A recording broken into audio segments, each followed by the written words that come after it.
दोस्तों जय भीम। मेरा नाम है प्रतीक्षित सिंह और आपका स्वागत है हमारे YouTube चैनल में जिसका नाम है डिक्शनरी ऑफ द डिप्राइव्ड यानी वंचितों का शब्दकोश।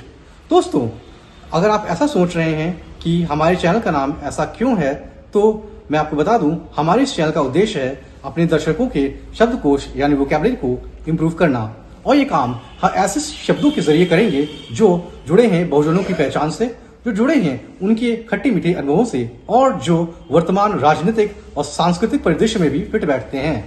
तो दोस्तों इसी कड़ी में हमारा पहला शब्द है आउटकास्ट। इसको हम अगर डिक्शनरी में देखते हैं तो पाएंगे कि इसका डेफिनेशन है one who has been ejected from a Hindu caste for violation of its custom और रूल्स, यानी ऐसा व्यक्ति जो हिंदू जाति व्यवस्था से बाहर कर दिया गया हो उस जाति के नियम या संस्कार न मानने की वजह से।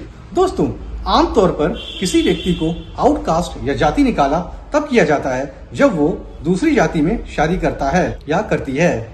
ऐसा माना जाता है कि ऐसे कपल्स की औलाद का खून अशुद्ध होता है। ये भारतीय मानसिकता है। भारत में होने वाले हजारों ऑनर किलिंग्स के पीछे भी यही मानसिकता है। हालांकि बोलचाल की भाषा में आउटकास्ट का तात्पर्य समाज के सबसे बहिष्कृत वर्ग यानी अछूत वर्ग से भी होता है, जिनको संवैधानिक रूप से हम अनुसूचित जाति या शेड्यूल कास्ट भी कहते हैं। दोस्तों हिंदू वर्ण व्यवस्था में 4 वर्ण होते हैं, ब्राह्मण, क्षत्रिय, वैश्य, शूद्र। इनमें शूद्र वर्ग के बारे में कई मान्यताएं हैं। 2 मान्यताएं महत्वपूर्ण हैं। पहली मान्यता है कि दलित के साथ साथ ओबीसी भी शूद्र वर्ग का पार्ट माने जाते थे, और दूसरी मान्यता है कि केवल मौजूदा ओबीसी वर्ग यानी पिछड़ा ही शूद्र वर्ग का पार्ट था और अछूत, दलित या फिर अतिशूद्र वर्ग वर्ण व्यवस्था से बाहर थे। दोस्तों आउटकास्ट शब्द का वंचित वर्ग के लिए उपयोग होने का रेफरेंस 100 साल से भी पहले से मौजूद है। 1919 में साउथ बोरो कमेटी ने अपनी रिपोर्ट में वंचित वर्ग को विधायिका में पर्याप्त रिप्रेजेंटेशन देने की बात की है। रिपोर्ट में लिखा है To make good the principle of paras 51, 152, 154 and 55 of the report, we must treat the outcast more generously. Report में आगे लिखा है We think there should be in each council enough representative of the depressed classes to save them from being entirely submerged and at the same time stimulate some capacity for collective action.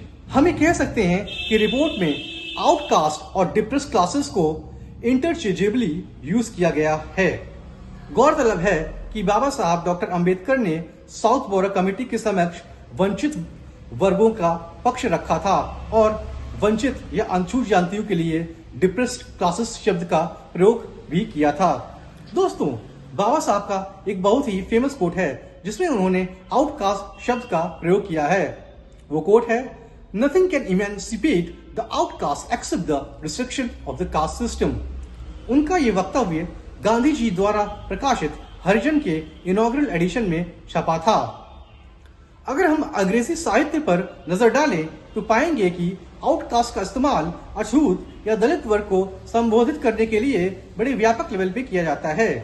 इसी साल लेखिका Sheila James की लिखी English novel outcast प्रकाशित हुई। ये 2 अछूत समझे जाने वाले किरदारों के ऊपर बेस्ड है।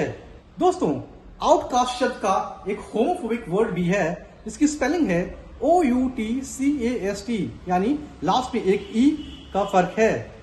दोस्तों जब हम मैरियम वेबस्टर डिक्शनरी में इसका मतलब देखते हैं तो वहां पर इसका मतलब लिखा है रिजेक्टेड और कास्ट आउट बाय सोसाइटी, यानी समाज के द्वारा बहिष्कृत व्यक्ति।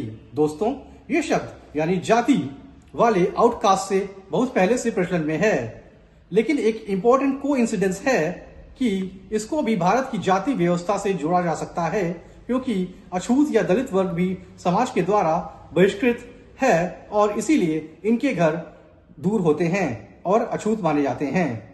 दोस्तों आपको हमारा ये वीडियो कैसा लगा हमें कमेंट बॉक्स में जरूर बताएं और साथ ही लाइक और शेयर जरूर करें और दोस्तों से सब्सक्राइब करने को भी बोलें ताकि हमारा ये चैनल ज्यादा से ज्यादा लोगों तक पहुंच सके। जय भीम।